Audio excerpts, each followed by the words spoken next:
Hey everybody, welcome once again to a Low on Health year-end review. This is going to be going over the anime we watched in 2020. Once again, 2020, we had a lot of spare time on our hands thanks to COVID, and we definitely utilized it. Like, we definitely made sure to do more stuff. We definitely watched more, gamed more, both in TV, movies, and anime. So what we're going to do on this one, of course, is go over the anime we watched. And just like everything else, isn't necessarily stuff that came out last year, even though I wouldn't say most of it is, especially when it comes down to anime, it definitely more than likely is. There's one that isn't. Or we'll essentially get caught up. I'm like, ooh, we'll go watch 2 old seasons of something so we can caught up to like the newest season coming out. That's usually what we'll do for anime. I think we did for 1 or 2 in this batch. But right off the bat, we're going to go into anime, and the first one is going to be our number 1. Ishizuka Reviewers! Which is not a family-friendly anime series at all, but it is amazing. Oh my god, it's so great, and it's so funny and entertaining. Like, and the basic premise is essentially D&D adventurers go and review different brothels. Brothels based on different D&D archetypes of like monsters and characters. Yeah. Which is just awesome, and it is not as graphic, but probably more graphic than most people think, which is just awesome. It's a very good, mature, funny, very funny show, and I loved it so much. It was like dialed in directly to what I would want out of a show, and it just did it. And I mean, you would also agree. I mean, it was just great. You're not being forced to say it's great. No, I loved it. It was hilarious. Other shows. The next show we watched that's kind of our number 2 of the year is Fujo Keiichi Balance Unlimited. Which is one of those shows that essentially I watch, and then you're like, maybe I'll watch it. Was this one of those? I like to think they all are, because you don't actively go out. There was 1 or 2 that I was like, hey, let's watch this. But yeah, I think I got you to watch Banana Fish. Maybe that one. Yeah, because I was like, there's mafia. But this is just a very cool show dealing with just contemporary crime drama. A rich guy pays to be a cop for reasons, and it's as shippable as you would think it is. And he attempts to solve all of his problems with money, which is just And it's hilarious. Awesome. And at the end of every episode, it has a breakdown of what everything costs. Yeah, which is kind of cool. Like, we use the Google Translate to see what the line item is for everything that ran in the episode. Next one we got here is Brand New Animal, which is kind of one of the 2 kind of furry-ish anime series. This one is on Netflix. It's from the same studio that put out Promare and Kill la Kill.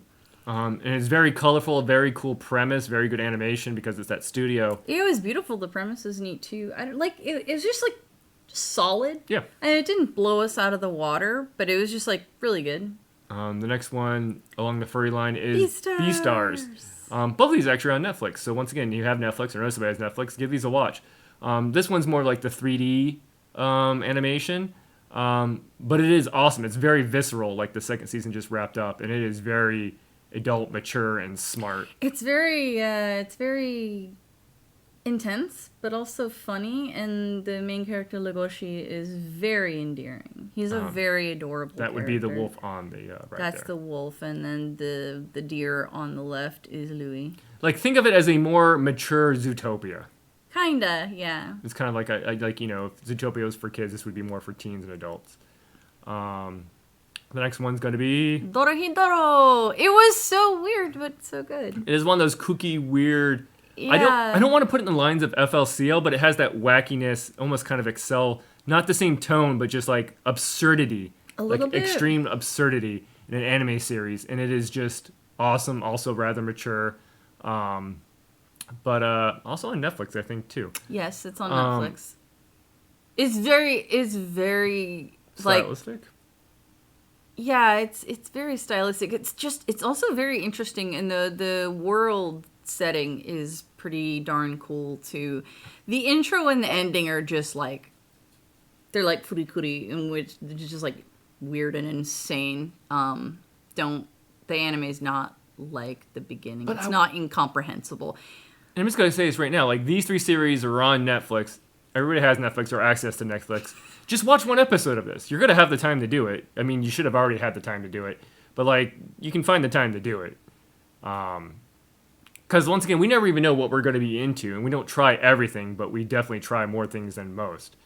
The next anime series is going to be... Appare Ranmei. I didn't watch this one. I watched like 1 or 2 episodes, and I was like, nah, this is boring. And it's exactly that. It's an entertaining anime wacky races. So the classic Hanna-Barbera, like, wacky races BS. All the character designs are very pretty and very good. It's just not my bag.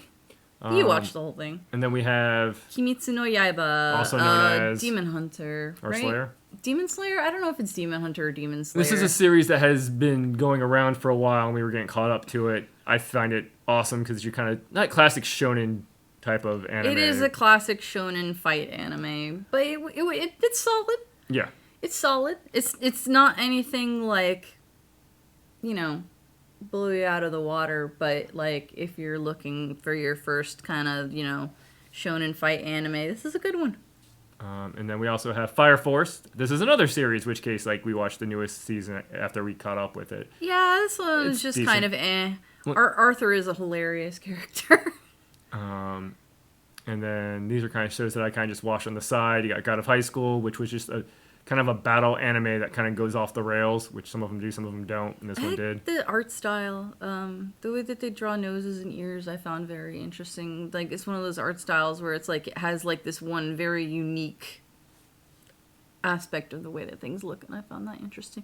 It seemed like I didn't watch it, but it seemed like perfectly fine series. And then Hypnosis Mike Division rap battle was hilarious. It was just like, it's just as dumb, but I don't know. I like it. It's a battle idol anime. Yeah. So if you think of it that way, but it's rap, and it's just I just thought it was a very interesting idea. And it's all boy triplets. And it's over the top. Not triplets, but it's all teams. It's all boy trios. Yeah. In which case, like they have all the classic like tropes and archetypes. And different archetypes. And it's just it's funny. Like it's just stupidly really funny. Yeah, it was, especially when the super Genki character turns out to be like actually very calculated. It's like, whoa! It's one of those. It's a solid series. Yeah, it was. I didn't think I would care, but then like you kept watching it, and I kept going like, oh hey. Then we have Ikiborokuro Westgate Park. It was, very, very gangland.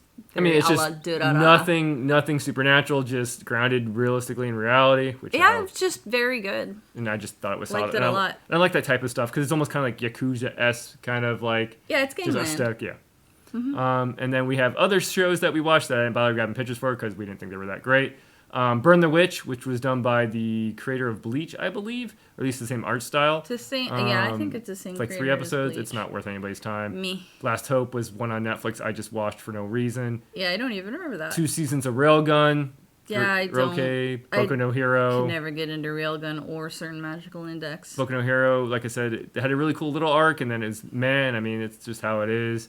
Fruit Basket 2, which is still good. Like, if you were thinking about not getting into it or whatnot, it's still good, and then it's wrapping up soon.